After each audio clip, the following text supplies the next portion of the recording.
Welcome to Mangai vlogs. Hi. Okay, இன்னைக்கு வந்து ஒரு சிம்பிளான கஷாய ரெசிபி தான் பார்க்க போகிறோம். அண்ட் இந்த சார்லாம் வந்து அந்த கஷாயத்தை வந்து நல்லா குடிக்க பழகிட்டாங்க. ரொம்ப ரொம்ப சிம்பிள், நல்ல ஒரு இம்யூன் பூஸ்டர். அப்புறம் இந்த சளி, இருமல் இந்த மாதிரி என்னடா சிரிப்பு, சளி இருமல் இந்த மாதிரி இதுக்கெல்லாம் ஒரு நல்ல ஒரு ரெமிடி. அண்ட் இந்த மாதிரி பால் குழந்தைங்க ஸ்நாக்ஸ் நிறைய சாப்பிட்டாங்க அப்படின்னா இந்த கஷாயத்தை வீக்லி ஒன்ஸ் ஆர் ட்வைஸ் கொடுத்தா போதும். அந்த வயிற்று வலி அந்த மாதிரிலாம் எதுவுமே வராது. ஈஸியாக அவங்களுக்கு வந்து அந்த மந்தம், கசடு எல்லாமே சீக்கிரமாக அவங்களுக்கு வெளியில் போயிடும். ஸோ அப்படி ஒரு சூப்பரான ஒரு சிம்பிளான கஷாயம் தான் நம்ம இன்னைக்கு பார்க்க போகிறோம். வாங்க வீடியோக்குள்ளே போகலாம். வாங்க சொல்லு. வாங்க. இந்த கஷாயம் பண்ணுறதுக்கு நான் வந்து முதல் பொருள் வந்து மிளகு எடுத்திருக்கேன்.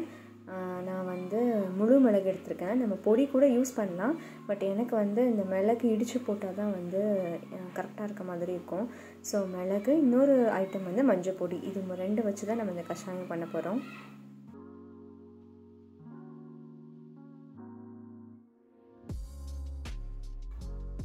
ஹாஃப் டம்ளர் கஷாயம்காக நான் வந்து இப்போது 10 மிளகு எடுத்திருக்கேன்.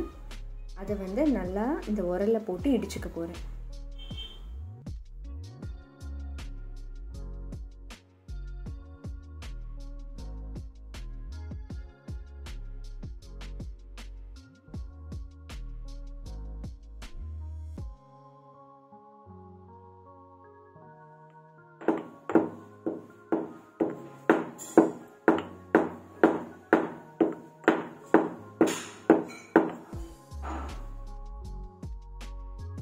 ரொம்ப பொடியாகணும்னு அவசியம் இல்லை, கொஞ்சம் திருன்னு இருந்தாலே போதும்.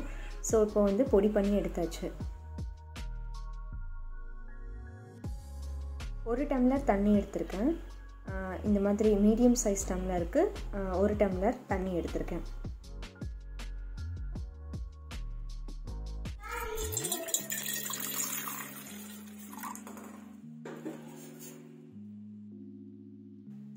தண்ணி வந்து ஓரளவு கொதிச்சோடனே நம்ம இப்போ இடித்து வச்சுருக்கிற இந்த மிளகு தூளை தண்ணியில் சேர்த்துடலாம்.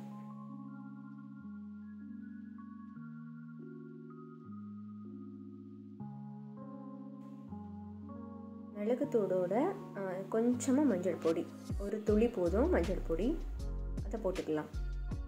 இப்போது இந்த ரெண்டையும் சேர்த்து நம்ம நல்லா தண்ணியை கொதிக்க விட போகிறோம். நல்லா கொதிக்கணும். அப்பப்போ இந்த மாதிரி நம்ம வந்து அந்த பாத்திரத்தை வந்து சுற்றி விட்டுறோம் அப்படின்னா ஒரு மாதிரி சைடெல்லாம் பிளாக் ஆகாமல் இருக்கும். ஸோ நல்லா கொதிக்கட்டும்.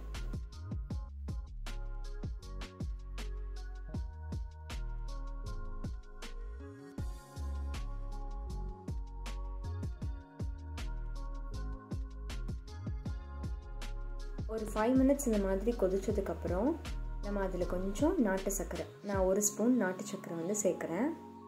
ஏன்னா குழந்தைங்களுக்கு கொடுக்கும்போது ரொம்ப காட்டமாக இருந்துச்சுன்னா அவங்க குடிக்க மாட்டாங்க. ஸோ நாட்டு சர்க்கரை சேர்த்துக்கலாம்.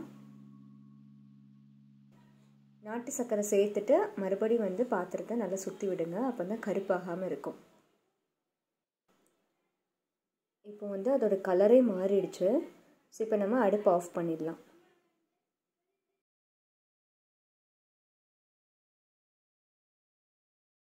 இப்போ நம்ம அந்த கஷாயத்தை வடிகட்டிடலாம்.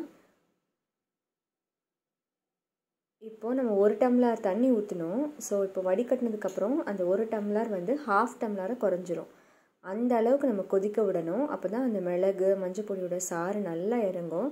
இப்போ பார்த்திங்கன்னா 1 டம்ளர் தண்ணி எடுத்துருந்தோம். இப்போ ஹாஃப் டம்ளர் கஷாயம் நமக்கு அதிலேருந்து கிடச்சிருக்கு.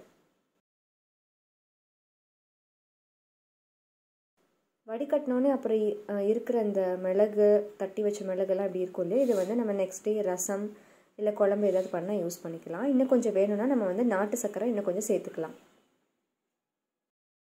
இந்த கஷாயம் ஒரு நல்ல இம்யூன் பூஸ்டர். குழந்தைங்க, பெரியவங்க யார் வேணாலும் இதை குடிக்கலாம்.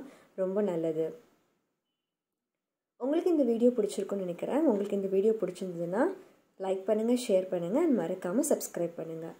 இன்னொரு வீடியோவில் பார்க்கலாம். தேங்க்யூ.